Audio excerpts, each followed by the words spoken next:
আসসালামু আলাইকুম। আশা করি তোমরা সবাই ভালো আছো। নবম শ্রেণীর ডিজিটাল প্রযুক্তি প্রশ্ন নিয়ে আমি হাজির হয়েছি। তোমরা যারা ডিজিটাল প্রযুক্তি নিয়ে খুবই চিন্তিত তাদের জন্য আমি প্রশ্নটি নিয়ে হাজির হলাম। শুরু থেকে শেষ পর্যন্ত তোমরা ভিডিওটি দেখবে এবং তোমাদের যে কোশ্চেনগুলো আছে সেগুলো অবশ্যই কমেন্টস বক্সে জানাবে।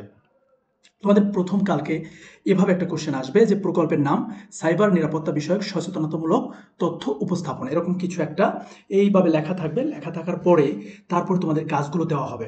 প্রথম যে কাজ এই ১ নম্বর কাজে থাকবে যে নিজ এলাকার নাগরিকদের জন্য সাইবার ঝুঁকি চিহ্নিত করার মাধ্যমে সম্ভাব্য সাইবার নিরাপত্তা ঝুঁকিগুলোর নাম ও তোমাদের জন্য আমি মূলত টাইপিং করেছি কোশ্চেনটি, ও কতজন কোন ঝুঁকির কথা উল্লেখ করেছে তার উপাত্ত অন্য দলের সদস্যদের নিকট হতে সংগ্রহ করো।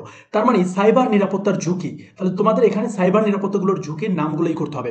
আমি তোমাদেরকে উত্তর দিব, তোমরা কমেন্টে জানাবে। যদি দেখি যে না তোমাদের সবার উত্তর দরকার, তাহলে অবশ্যই আমি তোমাদেরকে উত্তরটা দিয়ে দিব, এই পরবর্তী ভিডিওতে দিয়ে দিব।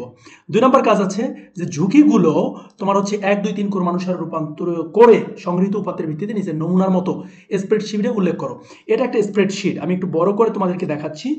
মূলত স্প্রেডশিট এখানে দেখো সাইবার নিরাপত্তা ঝুঁকি ১, নিরাপত্তা ঝুঁকি ২, ৩, ৪, ৫, এভাবে স্প্রেডশিট। এখানে কি করতে হবে, এখানে তোমার হচ্ছে স্প্রেডশিট ব্যবহার করে মানে উল্লেখ করে ফর্মুলা ব্যবহার করে শতকরা কতজন কোন সাইবার নিরাপত্তা ঝুঁকি চিহ্নিত করেছে এবং শতকরা কতজন তোমার হচ্ছে এবং শতকরার জন্য একটি বার চার্ট বা পাই চার্ট বের করবে। তার মানে এগুলো থেকে এরপরে কাজ ৩, এই চার্ট হতে সিদ্ধান্ত নিতে হবে যে কোন কোন সাইবার ঝুঁকির জন্য তোমাদের এলাকার নাগরিকদের সচেতন করা প্রয়োজন। এরপরে ৪ আছে কাজ যে সাইবার ঝুঁকিগুলোর জন্য কি কি সামাজিক প্রভাব পড়তে পারে সেগুলো সদস্যদের মধ্যে আলোচনা করে চিহ্নিত করো। দেখো তোমাদের উত্তর লাগলে আমি কিন্তু বলেছি যে তোমরা অবশ্যই কমেন্টে জানাবে। কাজ ৫, প্রতিটি সাইবার ঝুঁকি হতে নিরাপদ থাকার জন্য সম্ভাব্য কি কি কৌশল হতে পারে সেগুলো আলোচনা করতে বলেছে এবং আলোচনা করে এই নিচের এই বক্সের মতো তোমাদের তথ্যগুলোকে খাতায় লিখবা। এরপরে কাজ ৬ আছে এবং কাজ ৭ আছে। আশা করি তোমরা এই কাজগুলো দেখেছো। উত্তর লাগলে অবশ্যই কমেন্টসে আমাকে জানাবে, আমি তোমাদের জন্য উত্তরগুলো পরবর্তী ভিডিওতে শেয়ার করব।